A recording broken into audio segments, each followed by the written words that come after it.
Hello friends, welcome back to the channel and today we are going to discuss one of the important topic। जैसा कि आप देख सकते हैं board पे लिखा भी हुआ है इंडिया एंड चाइना वॉर, क्योंकि अभी सबसे ज्यादा जो हम लोग देख रहे हैं वो इंडिया चाइना वॉर की तरफ ही देख रहे हैं। क्योंकि अभी जैसा कि आप देख रहे हैं न्यूज में आप अपडेटेड रहते होंगे तो आप देख रहे होंगे कि इंडिया चाइना के बीच में कंटिन्यूसली टेंशंस बनी हुई हैं। एक जो कॉर्डियल रिलेशन का एनवायरमेंट था वो मास्क्ड हो चुका है, सामने कुछ है पीठ पीछे कुछ है। So we are starting with that only. मैं आज इस लेक्चर में आपको केवल और केवल ये बताऊंगा कि कहां से इस सब की शुरुआत हुई, ये सब कहां से शुरू हुआ, कैसे स्टार्ट हुआ, क्यों आज इतनी टेंशन है, इस चीज को हम लोग स्टार्ट करेंगे। ठीक है, चलिए इस लेक्चर में हम लोग डिस्कस करते हैं इंडिया चाइना वॉर को। और इसकी बिगिनिंग के लिए आपको जो सबसे पहले मैं पॉइंट इंडिकेट करना चाहूंगा, जो प्लेस था, जो जगह थी, that was Tezpur. The place was Tezpur, ठीक है। And the time was November 1962, ठीक है। Place was Tezpur and date was November 1962। हुआ क्या इस दिन, all of the sudden SBI bank में, जो तेजपुर की एसबीआई बैंक थी, वहां पर ऑल ऑफ द सडन एक इंफॉर्मेशन जाती है कि कुछ ऐसा हड़कंप सा मचा बैंक मैनेजर और सारे लोगों के बीच में कि वो देर रात तक काम करते हुए उन लोगों ने क्या किया, जितनी भी इंडियन करेंसी थी वो सारी की सारी उन्होंने बर्न कर दी। जो भी करेंसी बैंक के लॉकर्स में रखी हुई थी वो सारी करेंसी बर्न कर दी। और जो कॉइन्स थे वो कॉइन्स क्योंकि बर्न नहीं किए जा सकते थे, खत्म नहीं किए जा सकते थे, तो उन्होंने उन कॉइन्स को क्या किया, उन कॉइन्स को उन्होंने पैकेट्स बना के बोरे वगैरह में भर के उन्हें तालाब में फेंक दिया। किया क्यों ऐसा, क्योंकि उन्हें कहीं ना कहीं से ये न्यूज मिली कि चाइना अटैक कर चुका है इंडिया के ऊपर। और अगर ये करेंसी, क्योंकि वो ये जो लोकेशन थी तेजपुर की, ये पास में ही थी जहां पे इम्पैक्ट जोन था, वो लोकेशन पास होने की वजह से तो बैंक वालों को ये लगा कि अगर ये पैसा कहीं चाइनीज के हाथ लग गया so they can misuse it, because it was a lot of money at that point of time. काफी पैसा उस समय होता था, तो ये पैसा मिसयूज ना हो इसलिए उन्होंने क्या किया, टोटल जो भी मनी था उसे डंप कर दिया, पूरा खत्म कर दिया। ठीक है, इसके बाद रातों रात तेजपुर, जितना भी जोन था तेजपुर का, उस पूरे एरिया को क्या किया गया, वेकेंट कर दिया गया, खाली कर दिया गया, लोगों को वहां से इवैक्यूएट कर दिया गया ताकि कोई भी वहां पे ना हो। और पैसा तो हम लोग पहले ही खत्म कर चुके थे, जान की हानि ना हो इसलिए, लोगों का लॉस ना हो इसलिए वो जगह पूरी वेकेंट करा दी गई।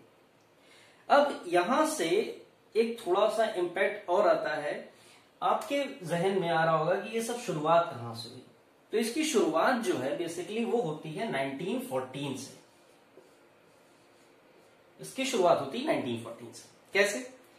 1914 में ब्रिटिशर्स के इंटरफेरेंस की वजह से इंडिया और चाइना के बीच में एक, क्योंकि उस समय चाइना भी गुलाम मुल्क था, भारत भी गुलाम मुल्क था, तो दोनों के बीच में ब्रिटिशर्स ने हस्तक्षेप करके जो लाइन है जिसे हम कहते हैं मैकमैन लाइन, ठीक है, इस लाइन को as a line of control या लाइन ऑफ एक्चुअल कंट्रोल, या जो आज एलएसी कही जा रही है, वो सेपरेट बाउंड्री के तौर पे इसे एक्सेप्टेंस किया। म्यूचुअली इंडिया चाइना इस बात पे एग्री कर गए।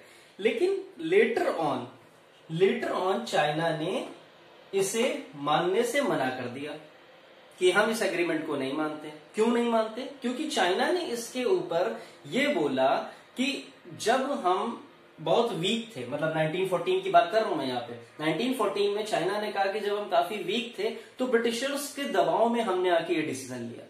ब्रिटिशर्स के दबाव में आके हमने डिसीजन लिया, इसका मतलब क्या हुआ, they were under the pressure to accept it forcefully. They were actually not interested to do that, but somehow because of the pressure of the Britishers they accepted that McMahon line is the line which is dividing the India and China country.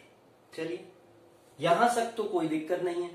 अगर independence की बात करते हैं तो आपको पता होगा, इतना आप लोग जान चुके हैं कि 1947 में इंडिया इंडिपेंडेंट हुआ था, जबकि 1949 में चाइना इंडिपेंडेंट हुआ। ये मैं क्यों बता रहा हूं, क्योंकि ये दोनों डेटा भी आपको काम आएंगे। ठीक है, चलिए, अटैक किया तिब्बत पे चाइना ने, तिब्बत पे अटैक किया और उसे कैप्चर किया। इससे सबसे बड़ा जो साइकोलॉजिकल कह लीजिए, ज्योग्राफिकल तो सबसे ज्यादा था, ज्योग्राफिकल एडवांटेज ये मिला। मैं दोनों इंपैक्ट बात करता हूं। साइकोलॉजिकल एडवांटेज ये था कि चाइना ने ये बता दिया कि अब हम इंडिपेंडेंट हैं, वी आर अ पावरफुल। ये पावरफुल नेशन की तरफ अप्रोच करने की तरफ पहला कदम था। ये साइकोलॉजी उन्होंने सेट की कि लोगों की साइकोलॉजी एक बन जाए, लोगों के माइंडसेट एक बने कि no, China is now independent, they are much more powerful as compare to the earlier.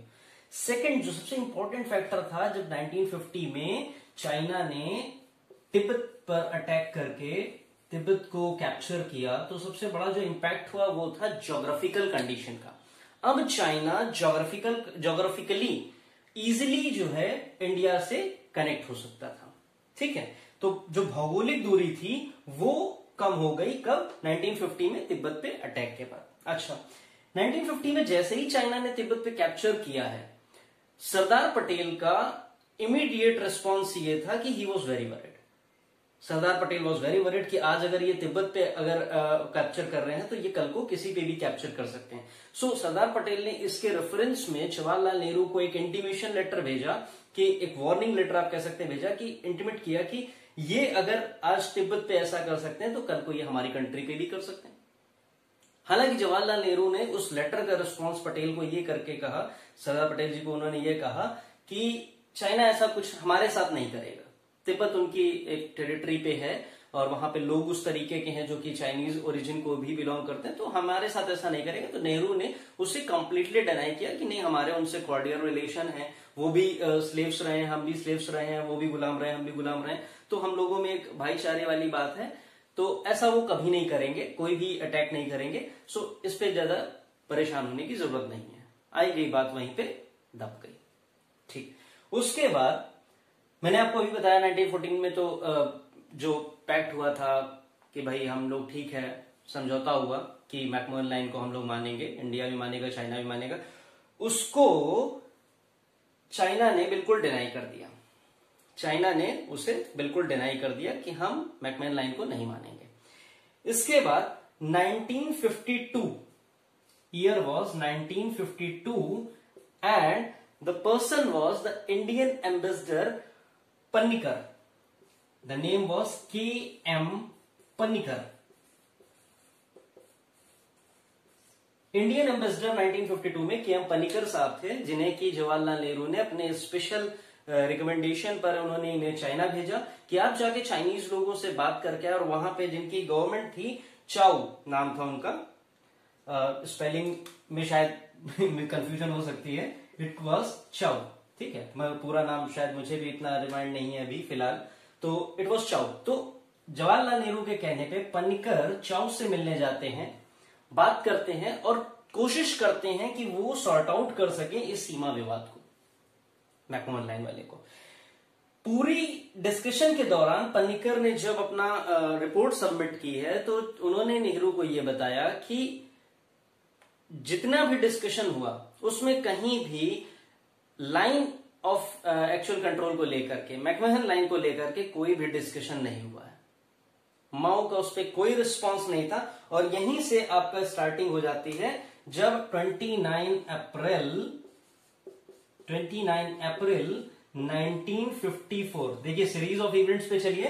Independent हुए, 1950 में तिब्बत को कैप्चर किया, अपनी पावर को दिखाना शुरू किया। 1952 में इस बीच में, इस टाइम पीरियड के बीच में, पटेल के कहने पे, वार्न करने पे नेहरू ने कुछ पहले उसे डिनाई किया, लेकिन जब देखा कि गतिविधियां बढ़ रही हैं तो उन्होंने के.एम. पनिकर को भेजा चाउ से बात करने के लिए। और पनिकर ने अपनी रिपोर्ट में ही 1952 में ही अपनी रिपोर्ट में यह बताया कि वो सीमा पर कोई भी बात नहीं कर रहे हैं, बाकी सारी बातें वो कर रहे हैं, लेकिन सीमा की चर्चा जब भी आ रही है, सीमा के बारे में हम लोग जब भी बात कर रहे हैं, तो उस बात को टाल दे रहा है।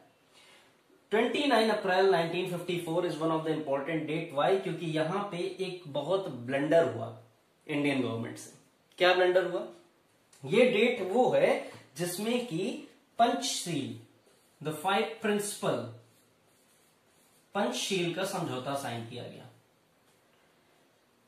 इसमें जो ब्लंडर मैं कह रहा हूं वो मैं इसलिए कह रहा हूं क्योंकि पूरा पंचशील डिस्क्राइब करने का मेरे पास टाइम नहीं है अभी फिलहाल, तो हम लोग केवल इसका बेसिक समझ लेते हैं कि इसमें सबसे बड़ा फ्लॉ क्या रहा, सबसे बड़ा इसका डिसएडवांटेज क्या रहा, इसमें क्यों मैं इसे एक ब्लंडर के तौर पे कह रहा हूं। इसमें ब्लंडर ये रहा कि इसमें बाउंड्री को लेकर के, मैकमहन लाइन को लेकर के कोई भी बात नहीं थी, लेकिन इंडिया ने बाय डिफॉल्ट ये एज्यूम कर लिया कि चाइना हमारी कंडीशन को मान गया है। इंडिया ने ये एज्यूम कर लिया कि चाइना ने बिल्कुल सरेंडर कर दिया, जो जहां पर जैसे है वैसे ही है, और चाइना अब इस पर कोई भी एक्शन नहीं लेगा। ठीक है, ये ऑफिशियली तो कोई बात इस पर नहीं हुई, ऑफिशियली कोई साइन नहीं हुआ, ऑफिशियल कोई एमओयू नहीं हुआ, बट उसके बावजूद इंडिया ने एज्यूम कर लिया ऐसा। अच्छा, यहीं से स्टार्टिंग होती है चाइना की जो ये जीत थी तिब्बत वाली। कहते हैं कि एक बार अगर आदमी जीत जाए तो उसके अंदर भूख जग जाती, वही काम यहां पर हुआ। तिब्बत में जब चाइना ने कैप्चर कर लिया, जीत गया, तो उसके अंदर अब भूख जगी कि अब वो जमीन के लिए लड़ने लगा, वो अपनी टेरिटरी को एक्सपैंड करने के लिए लड़ने लगा, पावर को दिखाने के लिए लड़ने लगा। तो वहां पर अब इसकी जो महत्वाकांक्षा थी ज्यादा से ज्यादा जमीन को पाने की, वो जगी। इसका सबसे पहला विरोध जो किया वो किया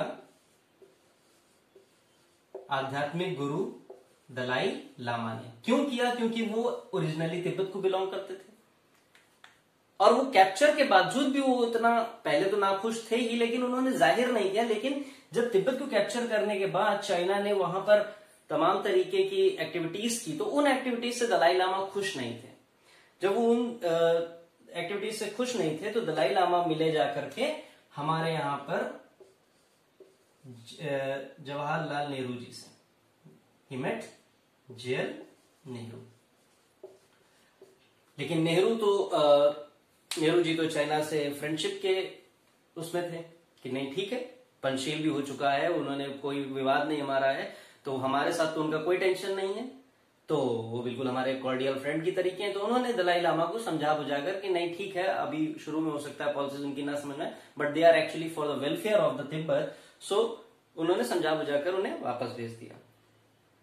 1959 was the time 1959 was the time जब पूरी तरह से दलाई लामा के संरक्षण में विरोध शुरू हो गया, और विरोध शुरू होने में चाइना ने उसे करप्ट करने के लिए, उसे दबाने के लिए दलाई लामा की गिरफ्तारी करनी चाहिए। कब? 1959। सीरीज ऑफ इवेंट से चलिएगा।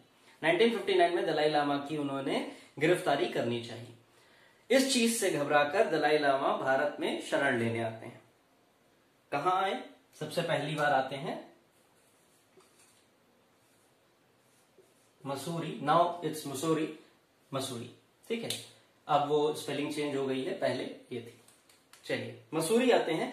यहां पर वो रुकते हैं, नेहरू जी से बातचीत करते हैं, और नेहरू उन्हें समझा बुझा करके भेजने की कोशिश करते हैं। लेकिन चाइना को यह लगता है कि नेहरू जो है इनडायरेक्टली संरक्षण दे रहे हैं दलाई लामा को, तो यहां से टेंशन और शुरू हो जाती है।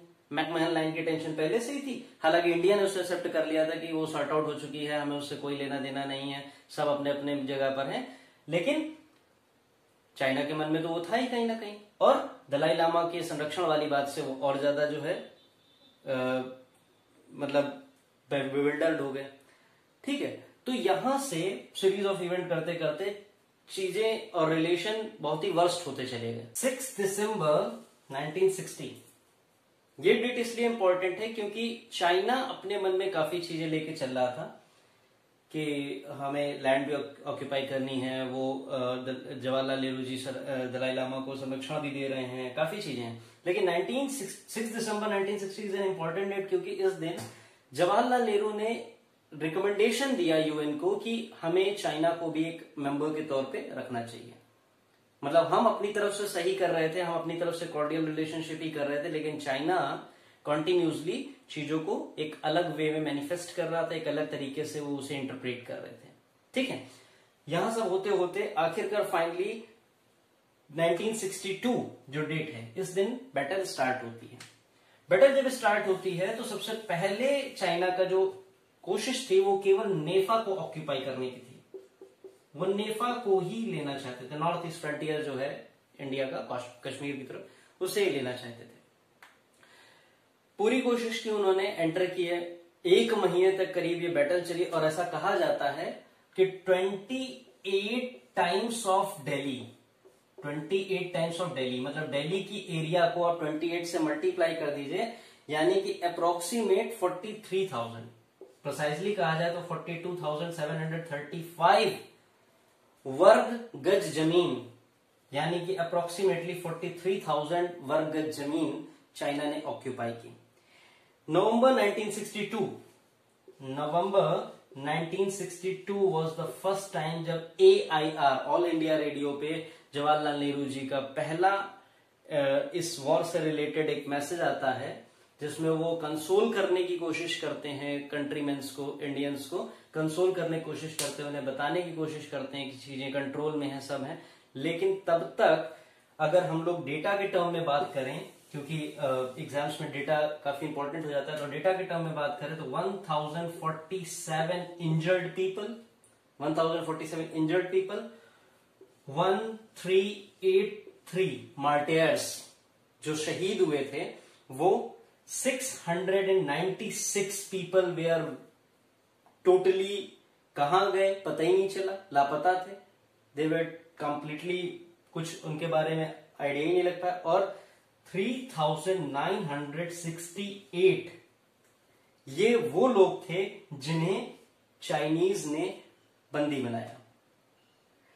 जब AIR पर जवाहरलाल नेहरू ने इसकी अनाउंसमेंट की इस वॉर से रिलेटेड, कई लोग, मीडिया ने भी इसे हाइक किया और कई लोग इसे चाइना से डिफीट का एक अनऑफिशियल अनाउंसमेंट भी कहते हैं, कि जिसपे उनकी जो बॉडी लैंग्वेज थी, उनकी जो वर्डिंग्स थी, जिस तरीके से वो बोल रहे थे, उसे देखकर लग रहा था कि यस वी गॉट डिफीटेड।